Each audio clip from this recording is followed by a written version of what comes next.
Welcome, welcome, welcome, everyone, to another episode of Owning Her Health. I am your hostess with the mostest, Dr. Lisa Holland, and I am really excited that you're here. I'm so grateful that you're here. This episode is actually broken up into episode 46 and 47. We are talking about who, in your opinion, is the Doctor of Womanhood. I know for most of you, if you're in the Western model especially, you will say, oh, it's the gynecologist. I'm challenging that today. And I'm challenging that for a very, very, very good reason. From both personal experience and also inspired, particularly by a post by Dr. Kelly Brogan, MD. You can go check her out on her Instagram, Dr. Kelly Brogan, MD. On the 11th of July, she had this post about her experience being a woman who decides to be a physician, and also being a woman physician, what that actually means in terms of somewhat betraying the cycles and the rhythms of your own body and what she didn't know. So I get into kind of what inspired me and also my own story in what I saw in some of the female physicians, particularly the female OBGYNs. So definitely trigger alert if you are a female OBGYN and you're listening to this. I'd love your opinion on some of the things that I've questioned, I've wondered, I've had theories. But I'd love to sit down and maybe even have a panel discussion on some of the topics that I bring up. So without further ado, let's get into part one of Owning Her Health, episode 46. Who is the Doctor of Womanhood right now? Now, real quick, guys, this episode is being sponsored by Mind Body Brand Academy. Mind Body Brand Academy is your 8 weeks into launching from procrastination station into a life you love and a career you crave, particularly if you are a fellow medicine woman rising, such as myself, with a pain that you're turning into a passion and maybe even a profit. Next round of 8 weeks rolls out the end of August this year, and we are taking people into our launch party right now. So for more details, look at www.mindbodybrandacademy.com. Welcome to this episode of Owning Her Health with your host, Dr. Lisa Holland, PT. Join Lisa as she starts the conversation on what it really takes to become a healthy, wealthy, and whole CEO of your life. Listen in to real talk by real lady leaders in all walks of life as they open up on personal health stories, wealth, career, and feminine abundant living. Learn how to grow by owning your body, expanding your mind, and aligning your soul with the purpose only you can pursue in this world. Happiness begins with owning her health right now. Okay, so Kelly Brogan is a doctor now. I think she's down in Miami. She was in New York City, and I'm just going to read her post from the 11th of July. You can go on her Instagram at Kelly Brogan MD. You could read it for yourself. So this is what she says. You may trust me because I have an MD. That may mean to you that I have information that you don't have. I know things about your body, about bodies, that you are not privy to by virtue of your non-expert station in life. You may trust me because I am a woman, because women inspire the trust of a mother with their flowing hair and eyelashes, their soft skin and breasts, and their uniquely prosodic voices. What is it, then, for a woman to become a Western physician? Is it perhaps possible that egalitarian feminism has given us an opportunity to feel the difference between a man in a patriarchal role and a woman assuming that same position? Is a woman misusing her power more dangerous than a man? It feels easier to trust a female physician, but what is it to trust a woman who believes the body needs to be managed, who likely has not cultivated any intimacy with her own body and its interplay with the mind and emotions, let alone the body, mind, and emotions of her patient? Perhaps only a woman divested of her own relationship to her body's innate wisdom could become a Western physician. And only as that physician can she then capture men and women as patients in a way that fundamentally disempowers them in service of her seeming expertise around the body machine.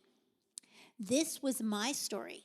I was a woman seeking mastery over the body on the dominion of a patriarchal hierarchy that treats this mastery like some cultish code only select initiates have access to. Not the layperson, and of course, not the patient. I did not know that what a woman's wisdom could look like. I did not know that the body's symptoms are a signpost for unexplored conflicts, tension, and imbalance.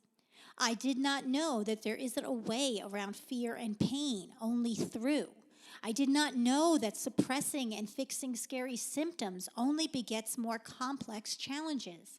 I did not know any of this, and because I am a woman and a doctor, my patients trusted me nonetheless. They trusted me to write prescriptions for them and their unborn fetuses and breastfeeding infants. And then she goes on in another whole section. And I just love her because she's exactly like me. I mean, I guess that sounds narcissistic, but I love, she's got these long, deep, in-depth kind of, thought-provoking little mini blogs on Instagram. So she's an inspiration for me, and she goes on for things.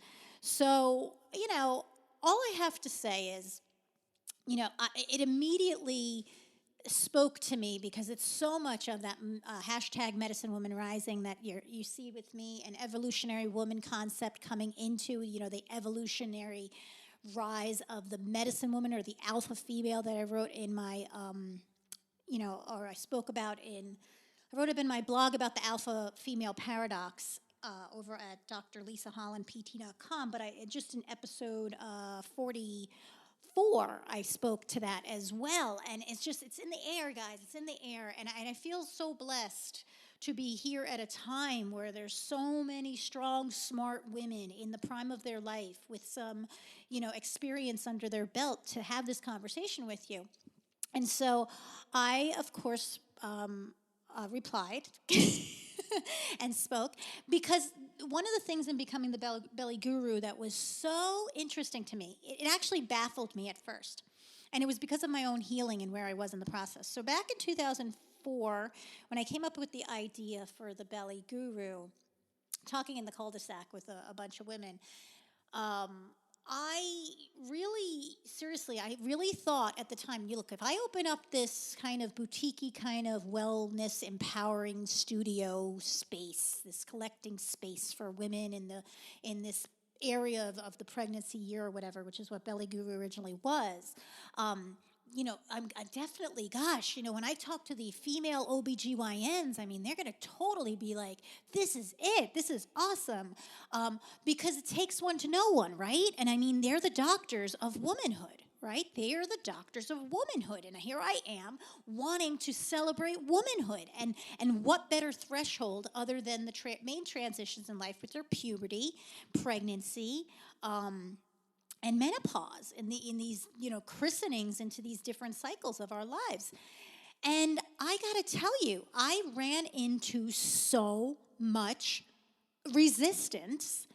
Number one, in OBGYN, out of all the specialties, which again, surprising to me, but I said, oh, well, maybe I'm competition for them. Maybe they somehow are seeing me as competition. I don't know. I was talking natural, I was talking yoga, I was talking about... they didn't get me or something. And I don't think it was a totally monetary thing. As I healed my femininity and masculinity and in my career, those forces of nature within myself coming out in my career, and what's success, and this whole idea of my, hashtag curvy hustle, that curvy hustle as opposed to the linear grind idea evolved, I really started realizing this is way beyond business. This isn't just business. I'm a primal, deep threat. What I was saying, and as I was more and more empowering these women who really were their patients, they saw them as patients. They saw their pregnancy as a medical condition. As I was saying to these women, look, you're pregnant, you're not ill. Although they might have been feeling some illness, some morning illness, or sickness, or something like that. This was a threat to the physician's stance in terms of how dangerous this experience of giving life was without them. And this was also a conversation, particularly to the women. And please, if anyone knows an OBGYN that could listen to this and give me some feedback, have a conversation with me. I'd love to have a panel where we discuss this from all points of view. But this particular subject, I kind of feel like maybe I was the embodiment of me and how I was running my career, and that I had gone off and gone rogue, right? I mean, in their world, going rogue was a cancer. This was just something you didn't do. They're role followers, and not that I was not following a rule follower. Sorry, not that I wasn't following the rules. I was just looking at the world that was changing the rules. I was looking at a world and an aspect that had gone and changed the rules in the wrong way. There are plenty of unhealthy people getting pregnant, and those unhealthy people do need more medical management. But pregnancy itself, what I was saying was pregnancy itself is not a diagnostic code. And if you're a woman who believes and has bought into the system of thought, of a patriarchal mindset, which is basically what medicine presently is, right? I mean, the nurses were women, the doctors were men. And that has changed where there's more female physicians, but we're only just seeing women allow themselves to demonstrate what I call that curvy hustle in their role as physician. We're only recently seeing men choose to be nurses. We're seeing the emergence of something like my profession, physical therapy, go from being a technician lapdog of some physiatrist to its own independent doctoral, clinical doctorate level trained professional.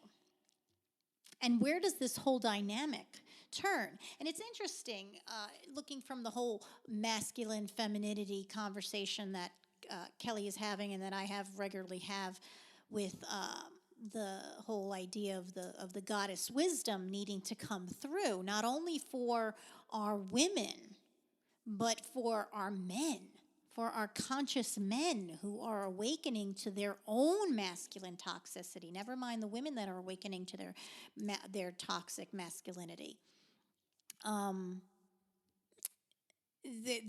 There's a demonstration of what I talked about as the alpha female in my blog, The Paradox of the Alpha Female. I'll put in the show notes for the link there. That's over on drlisahollandpt.com, that blog.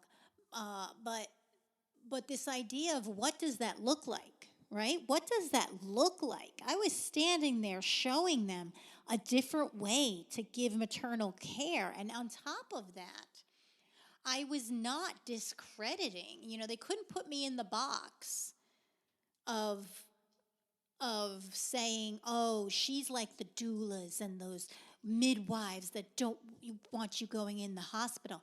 I had 2 hospital births. I had no problem with being in a hospital. I have a problem with you telling me that I need you in order to give birth. I have a problem with that. I have a problem when I wasn't listened to and had a very traumatic birth because the nurse was ignoring what I was saying, which was physically manhandling me in a way that I was very vulnerable. I had a problem that the physician watching that at the time did not change that dynamic when I was in the middle of a very scary moment. And that wasn't my responsibility to do that at that time. It's my first birth, I didn't know. And the shift from my first birth to my second birth is really what made me see these gaps. But I'm not against getting an epidural or doing all of these things. I have some opinions from being on both sides and working with people in different ways, but I'm not against it. So they didn't really know where to place me. Yet I was sitting here saying, and I remember, particularly, which is why I responded to Kelly's post on her feed, was that there was a particular day. It was the last day I ever marketed this way. I had brought some sandwiches to the physicians because that's what you did. You tried to kiss their ass. People still do it. Again, in that whole hierarchy model, like, please, please, please, please listen to me, rather than a respect around a round table. And it was the last day for this reason. I brought them a very nice lunch, expense out of me, guess, saying some reason to come talk to me and look in the room at anything I have to say, which was basically nothing to do with, I knew enough not to go in there just being a businesswoman to know I'm not going to run in there like some of my colleagues unfortunately do and say, hey, you know what? I can save so many people, so many surgeries, and I can make sure nobody has any incontinence, and so make sure I see everybody before, after they have their baby. I mean, that right there is saying, you might as well be saying, hey, I can make sure that you have really low rates of having anything that you charge for, right? So I knew enough not to have that conversation. But I really thought I was having a collaborative conversation where it would work out for both of us if women were not as fearful going into that labor and delivery room, if they felt more empowered, if they maybe weren't even obese as much. Maybe there's a prenatal program that they need to go through when they're flagged by the OBGYN, because I had a conversation with one of the owners. And I over lunch, but we both paid our own, and they told me, one of the biggest problems is that people are obese coming in, and I said to him, I said, well, what happens when they come for their pap smear a year before, and they're mentioning, they might want to get pregnant, or they don't even say anything, and they're obese then? And he looked at me blankly and had nothing to say. So what's the problem here, right? Is it that they're obese, or is it that nobody's addressing their obesity? And so positioning myself to say, hey, I'll address their obesity. I'll address their obesity and the reasons why, and I'll go into their, hormone balance, and I'll go into this kind of thing, was talking in a way that still felt threatening, obviously, or they just didn't understand it, or it was too ahead of the time, or I don't know what. I wasn't into necessarily hormonal balance per se, but I was definitely into weight management in the early, in 2005 and 2000, up to like 2010 or so, when I started looking into more things like stress response and nervous system fight or flight and polyvagal theories and things coming out in research. But, so I said for a very long time, this must be a business thing. This must be a financial motivator.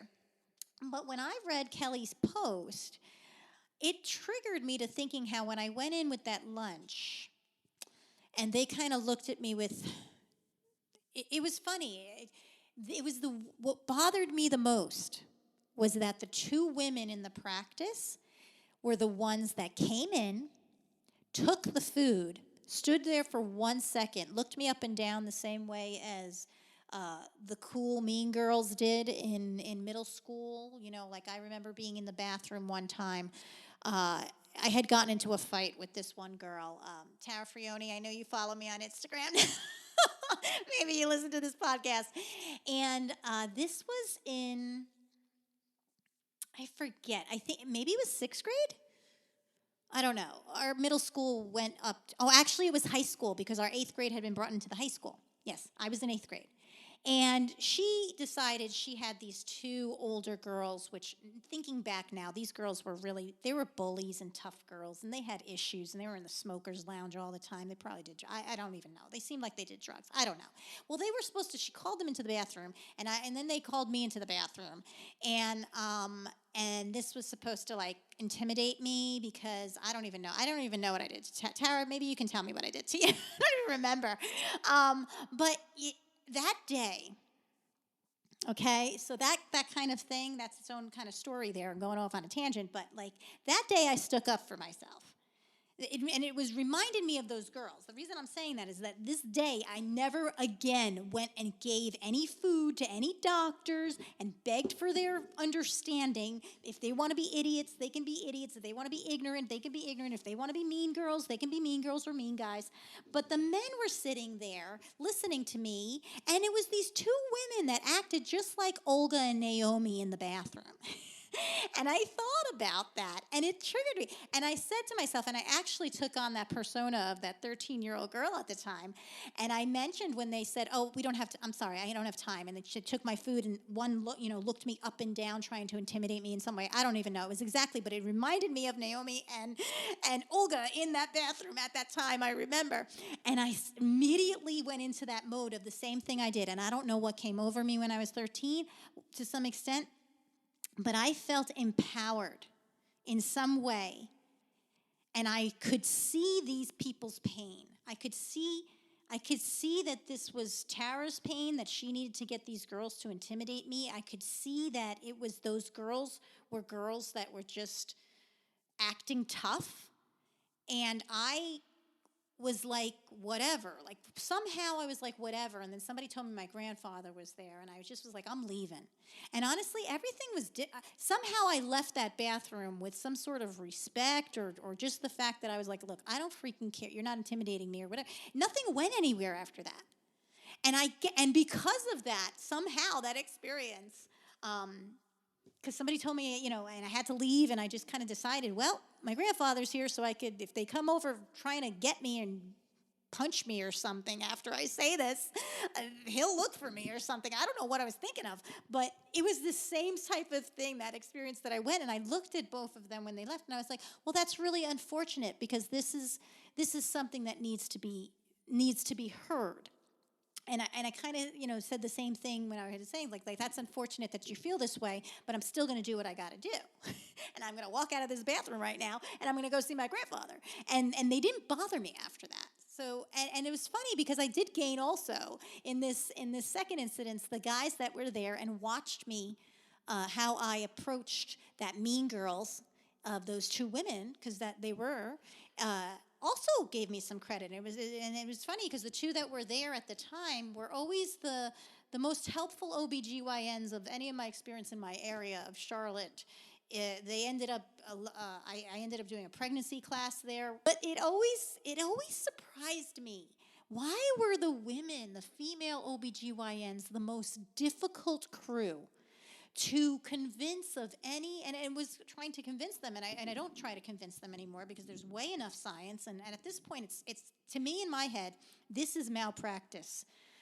If you're not incorporating in this, if you're sticking a 15-year-old on the pill without talking about their lifestyle practices, without looking into their gut and whatever, you're just not reading the research. You're just plain old not reading the research. You're not keeping up with your profession.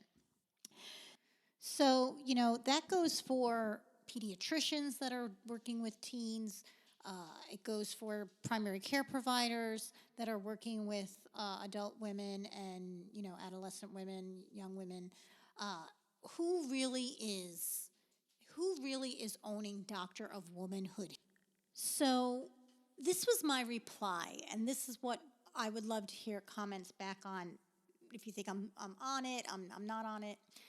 I said back to her, as a women's health therapist and integrative coach, I have sadly found female OBGYNs the most resistant to any talk on hormone disruptors, lifestyle changes before a pill, or mind-body-soul healing, helping anything. I found that surprising early in my practice, but now I have healed my own femininity and masculinity balance more, and in how I define career or personal success. And in doing so, I realized that to choose to focus on a specialization that makes your presence at a birth the most important person in the room, to decide you will be both a primary care provider and a surgeon, and to focus on medicalizing without personalizing sex, says a whole bunch about that woman. It is not the credential as much as the person that feels they need that credential to speak of womanhood, to embrace giving life, yet not place the actual co-creator of that life as the healer, and to see yourself as a mirror or as the sister guide facilitating the experience in an empowering way is very telling. And what I was trying to say was, just think about that. If you are a woman helping another woman give birth, but in your mind you have become someone who feels you are the most important person in the room at that time for everything to happen. If when a woman can't conceive, you become the most important person in that process in your mind. And I'm saying that not necessarily, I think maybe some people aren't understanding what I'm saying, might take offense to it. I'm not saying you don't think the woman and her partner are important, or that, the baby's not important. That's not what I'm saying. What I'm saying is you feel that, and you've been trained that if you were not there in every particular situation of that, then it wouldn't happen. It wouldn't happen. It wouldn't happen as well. And the fact is, we all know that it would. So to be in that space where you've been trained and sort of programmed to believe that this is a medical necessity that we need to bill insurance for. You bill for medical necessity. It is a medical necessity for me to be here for, to the point where you're not listening to the woman, to the point where you're like I said, it's been very difficult understanding why, and I don't say every woman OBGYN, but I'm going to say a majority of the time when I've spoken and have been poo-pooed about some things I'm talking about, it has been the female OBGYN having a problem with just understanding what I'm saying about these hormones or this different type of method, as if it's, I'm telling them to rub snake oil on themselves and, whatever. It's like, just conversations in terms of, my own blood tests. I'm trained at 21 days is when the peak of progesterone. If I'm concerned about my progesterone levels, I want blood work around the 21st. I've been told that doesn't matter. How does that not matter? It's a cycle. How are you telling me if I'm high or low if you're going to be, this is what I'm saying. Why dismiss me? Give me some reason. Give me some reason. And when I've not been given that reasoning, or when I've challenged it and say, well, I don't understand, I thought about cycle, it just seems a majority of the time it's the women gynecologists giving me more slack or less explanation or less respect in that conversation than the men.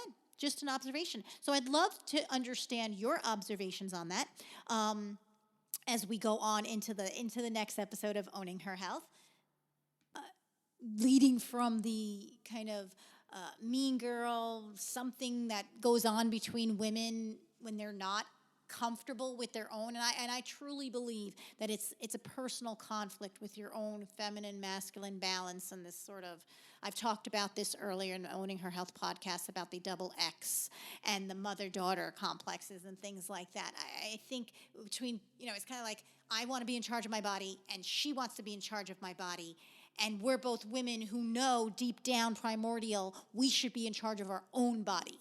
We're kind of sitting in a system where we've kind of let the patriarchy be in charge of the woman's body that they never have had and they've only experienced from the outside, external, right? So we'll get into that in episode 47. Join me. Can't wait. Thank you for listening into this episode of Owning Her Health with Dr. Lisa Holland, PT. To learn more about her personal and professional development service, visit her online at drlisahollandpt.com.